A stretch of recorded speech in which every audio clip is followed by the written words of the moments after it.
রক্ত, লাশ এবং অঙ্গহানির দামে হাসিনা পালিয়েছে। আমরা কিছুটা দম নেওয়ার সুযোগ পেয়েছিলাম। ধরে নিলাম স্বাধীন হয়ে গেছে, কিন্তু মোটেও না। শিকল পরা জিন্দেগি পার করতে করতে স্বাধীনতার স্বাদই ভুলে গেছে। নিজেকে প্রশ্ন করুন, এই বেটা বল, তুই জানিস স্বাধীনতা কাকে বলে? মস্করা নয়, পারলে লিখে দে স্বাধীনতা কাকে বলে।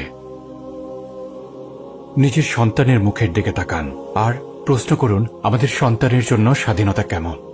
দাসত্ব মানে কেবল শিকল নয়, জেল, জুলুম, গুম কিংবা জেলের গারদ নয়। দাসত্ব মানে কেবল সেটাই নয় যেখানে শরীর অনুগত হয়, রক্তাক্ত হয়, নির্যাতিত হয়। দাসত্ব জন্ম নেয় অন্তর থেকে। মানুষ দাস হয় তার অন্তরে প্রথম, এরপরে তার শরীর হয় সে দাসত্ব মেনে নেয়, না হয় প্রতিবাদ করে। হয় জিতে যায় এবং বেঁচে যায়, কিংবা মরে যায় এবং মরে গিয়েও বেঁচে যায়।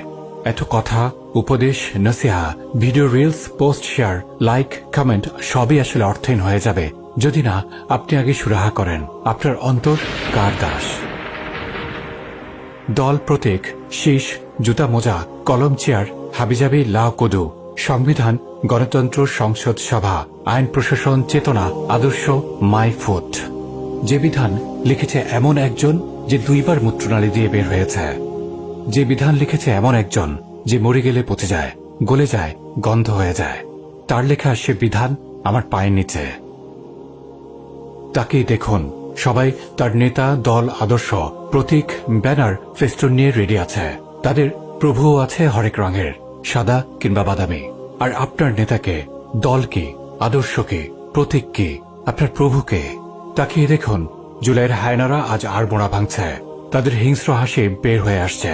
তাকিয়ে দেখুন কিভাবে তারা আস্তে আস্তে শিকারীর চোখ নিয়ে আমাদের দিকে এগিয়ে আসছে। আরো ভেবে দেখুন কারা এ হায়নার সাথে আতাত করল আর বলল, তোমরা আমাদের সীমান্ত পাহারা দেবে, আমাদের জুলুমের গদি পাহারা দেবে, বিনিময়ে আমরা তোমাদের ভূমিতে ছেড়ে দেব, তোমাদের পছন্দ মতো খাবার এনে দেব। যারা তোমাদের বিরুদ্ধে কথা বলবে তাদের আমরা স্বীকার করে দেখাবো, জেলে ভরে রাখবো, তোমাদের গায়ে ফুলের টোকাও পড়তে দেব না। ডিল? হায়নার হাসি দিয়ে তারা বলল, ডিল। এই ডিল আপনার সামনেই হয়েছে। কি করতে পেরেছেন? বুনিয়াদি কথা বলি, মানুষ হয় মানুষের দাস অথবা আল্লাহর দাস। যে আল্লাহর দাস হয়, এই মহান দাসত্ব তাকে আর সব দাসত্ব থেকে মুক্তি দেয়। তাকে দেয় এক নতুন জীবন, নতুন এক শক্তি, নতুন চিন্তাধারা, দৃষ্টিসীমা। সে বুলেটের সামনে 2 হাত মেলে দাঁড়িয়ে যায়, কিংবা আগ্রাসনের সামনে পাহাড় হয়ে যায় আর বলে, আমি তো ভীষণ আশা রাখি একদিন একটা বুলেট এসে আমার বুক বিদ্ধ করবে আর আমি হাসতে হাসতে আল্লাহর কাছে সাক্ষাৎ করতে চলে যাব। চোখ খুলে দেখে নিন, কান খুলে শুনে নিন। এটিই হলো সেই দাসত্ব, যে দাসত্ব একজন মানুষকে প্রকৃত মুক্তি দেয়।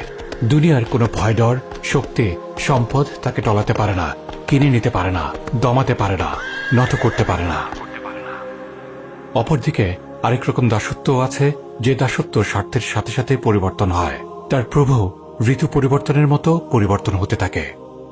এরপরে তারা একজোট হয়, শক্তি বৃদ্ধি করে, তারপর বলতে থাকে, চলো আমরা সবাই মিলে শিকারে নামি। যারা আমাদের দাসত্ব মেনে নেবে না তাদের শিকার করি। বুড়ো উল্লাসে তারা বেরিয়ে আসে। প্রথমে বলেছিলাম, নিজেকে প্রশ্ন করুন, এই বেটা বল, তুই জানিস স্বাধীনতা কাকে বলে? আজ আপনার দাসত্বের সংজ্ঞাই আপনার স্বাধীনতার উত্তর। আপনি কার দাসত্ব করেন?